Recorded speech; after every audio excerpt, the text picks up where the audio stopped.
नमस्कार. हे पणजेचे कसिनो जावन आसा जगभराचें आकर्शण आनी आमी सद्या आसात कसिनोच्या मुखार मरमेड गार्डनाच्या बाजूक.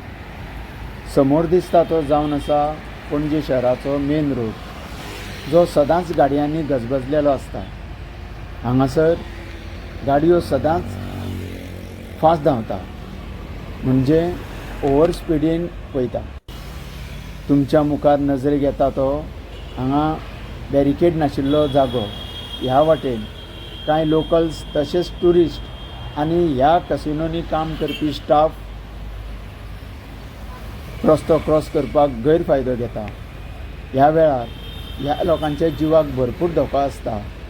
येती वयती गाडी आपटल्यार एक भीषण अपघात जावं येता, पूण हांगासर बॅरिकेड नाशिल्ल्या कारणान हो लोक सर्रास हाचो वापर करता. तर तुमी पळोवपाक शकता, हांगा लागसरूच रस्तो हुंपपाचो, रोड क्रॉसिंग करपाचो मार्ग मोकळो करून सरकारान बऱ्या रितीन झेब्रा पट्टे रंगयले आसा. तरी पूण लोकांनी ह्या जागेचो वापर करनासतना मुखार मिसींग बॅरिकेडच्या जागे वयल्यानूच वचपाचें सुरू दवरलां.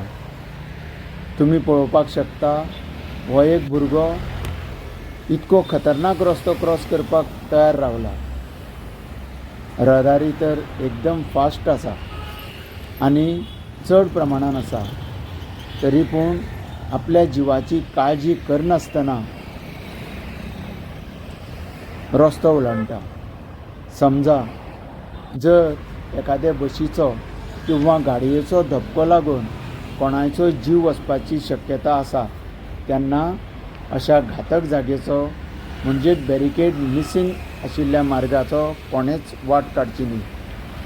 गोंयांत दिसान दीस ट्युरिस्टांचे अपघात वाडत आसा. त्याच बरोबर अनेक वेळा ते रस्त्यांचेर वेगवेगळ्यो स्टंटबाजी करतना दिसता. आमच्या नजरेक पडटा, हांगा पळयात, हो एक तरणाट्यांचो ग्रूप जमा जावन व्हिडिओग्राफी आनी रिल्स करपाच्या नादान आपल्याच एका साथीदाराक हो खतरनाक रस्तो क्रॉस करपाक सांगता आनी पलतडीन गेल्ल्या मित्राक ते येवपाचो इशारो करता. पळयात, आतां तो भुरगो इतक्या गर्देच्या रहदारीनसून रोड क्रॉस करतना ते ताजो व्हिडिओ करता. असले व्हिडिओ मागीर ते सोशल मिडियाचेर अपलोड करतले. तुमकां सगळ्यांक खबर आसतलें, कितल्याशाच लोकांनी मोबायलाचेर सेल्फीच्या नादान आपलो जीव वगडायला.